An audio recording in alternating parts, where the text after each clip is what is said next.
இப்போ currently பாலஸ்தீனோட Hamas அமைப்பு Israel மேலே போர் தொடுத்துட்டு இருக்காங்க.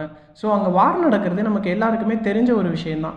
ஒரு கண்ட்ரிக்கும் இன்னொரு கண்ட்ரிக்கும் வார் நடக்குதுன்னா அது வேர்ல்டு லெவலில் இருக்க எக்கனாமிலையும் இம்பாக்டை ஏற்படுத்துன்றது இங்கே நோட் பண்ண வேண்டிய ஒரு விஷயமா இருக்குது. இப்போ இவங்களுக்குள்ளே நடக்கிற வார் நம்ம இந்தியன் ஸ்டாக் மார்க்கெட்டில் என்ன மாதிரியான சேஞ்சஸை கொண்டு வர போகுதுன்னு இந்த வீடியோவில் ஸ்டெப் பை ஸ்டெப்பாக பார்த்துடலாம். வேர்ல்டு மேப்பில் பார்த்தீங்கன்னா வார் நடக்கிற இடம் இங்கே இருக்குது. நம்ம இந்தியா இந்த இடத்துல இருக்குது. இஸ்ரேல்ன்றது அரேபியன் கண்ட்ரீஸை சுற்றி இருக்கிறதால அந்த நியர்பை கண்ட்ரீஸில் என்னென்ன மாதிரியான இம்பேக்ட்ஸையும் சேஞ்சஸையும் கொடுத்ததுன்னு பார்த்துட்டு நெக்ஸ்ட் ஸ்டெப்பாக நம்மளோட இந்தியன் மார்க்கெட்டுக்கு வருவோம். ஓகே, இஸ்ரேலுக்கு நியர்பையில் எகிப்து, சவுதி அரேபியா, துபாய்னு 3 பெரிய கண்ட்ரியோட ஷேர் மார்க்கெட்ஸ் இருக்குது. இந்த 3 கண்ட்ரீஸோட நிலவரம் என்னென்னு ஸ்டெப் 1, ஸ்டெப் 2, ஸ்டெப் 3ன்னு பார்த்துடலாம். இந்தியாவோட share market Monday to Friday நடக்கும். ஆனால் இப்போ நம்ம சொன்ன எகிப்தும் சவுதி அரேபியாவும் சண்டே டு ஃப்ரைடே தான் நடக்கும். ஸோ அவங்களுக்கு நேற்று சண்டே ஸ்டாக் மார்க்கெட் ஒர்க்கிங் தான். அவங்களோட இண்டெக்ஸ் பாயிண்ட்ஸ்லாம் பார்த்து மார்க்கெட் எப்படி போகுதுன்னு அனாலிசிஸ் பண்ணலாம்.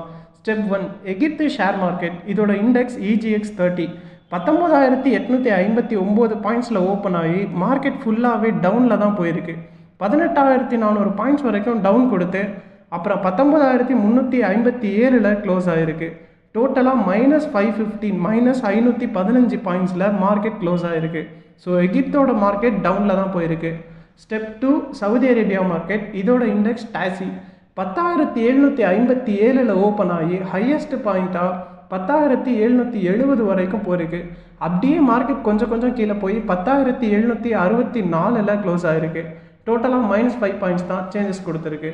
ஆனால் இது ஒன்றும் பெரிய அப் அண்ட் டவுனோ எதுவுமே இல்லை. ஸோ சவுதி அரேபியாவோட ஷேர் மார்க்கெட்டில் எந்த எஃபெக்டும் இல்லை. Step 3, Dubai share market.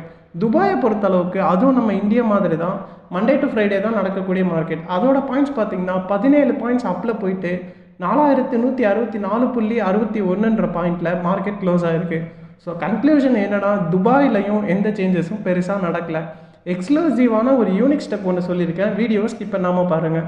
இப்படி போர் நடக்கிற இடத்த சுற்றி இம்பார்ட்டண்ட்டான கண்ட்ரீஸ்லேயே எந்த இம்பேக்டும் இல்லாதப்போ நம்ம இந்தியன் ஸ்டாக் எக்ஸ்சேஞ்சில் ட்ரேட் பண்ணுற நம்மெல்லாம் பயந்துக்கவே தேவையில்லை.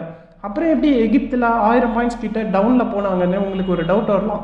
1000 பாயிண்ட்ஸ் டவுனில் போனாலும் அவங்க மார்க்கெட் அட் த சேம் டேவே உஷாராகி ட்ரேடிங்கை அப்பில் தான் எடுத்துகிட்டு போயிருக்காங்க. ஸோ சைக்காலஜிக்கலாக பார்க்கும்போது எகிப்து ஷேர் மார்க்கெட்டில் எந்த பயமும் இல்லை. இன்கேஸ் நம்ம இந்தியன் ஸ்டாக் மார்க்கெட்டே நிஃப்டி சென்செக்ஸ் பாயிண்ட்டு கீழே போனாலும் உடனே அவசரப்பட்டு ஃபெட்டப் ஆகி டென்ஷன் ஆகிக்காதீங்க. இண்டெக்ஸ் பாயிண்ட்ஸ் கீழே போனாலும் நம்ம இந்தியாவுக்கும் இஸ்ரேலுக்கும் பெருசாக எந்த கனெக்டிவிட்டியும் இல்லாததால் மார்க்கெட் ரெக்கவரி கொடுத்து மேலே தான் வரும். அரேபியன் கண்ட்ரீஸ்லேயே எந்த சேஞ்சஸும் இம்பாக்டும் இல்லாதப்போ இந்தியன் ஸ்டாக் எக்ஸ்சேஞ்சுக்கு பெரிய லெவலில் எந்த மாற்றமும் வராது. யூனிக்காக ஒரு ஸ்டெப் சொல்கிறேன்னு சொன்னல, அது என்னென்னா இஸ்ரேலோட ஸ்டாக் இண்டெக்ஸ் எப்படி இருக்குன்னு பார்த்துடலாம். Step unique, Israel stock exchange. இதோட இண்டெக்ஸ் TA 35. குண்டு வீசின இஸ்ரேல்லையே -6% பாயிண்ட்ஸில் சொல்கிறோன்னா -118 பாயிண்ட்ஸ் இறங்கி இருக்குது. அவ்வளோதான். இப்போ நீங்களே ஒரு கன்க்ளூஷனுக்கு வந்திருப்பீங்க. இந்த வாரோட எஃபெக்ட் இந்தியன் ஸ்டாக் எக்ஸ்சேஞ்சில் பெரிய லெவலில் இருக்காது. சின்ன சின்ன சேஞ்சஸ் வரலாம். அப்படியே மார்க்கெட் டவுனில் போனாலும் ரெக்கவர் ஆகி மேலே உடனே வந்துடும். இதுதான் நான் உங்களுக்கு கொடுக்குற stock analysis update for Israel and Palestine war.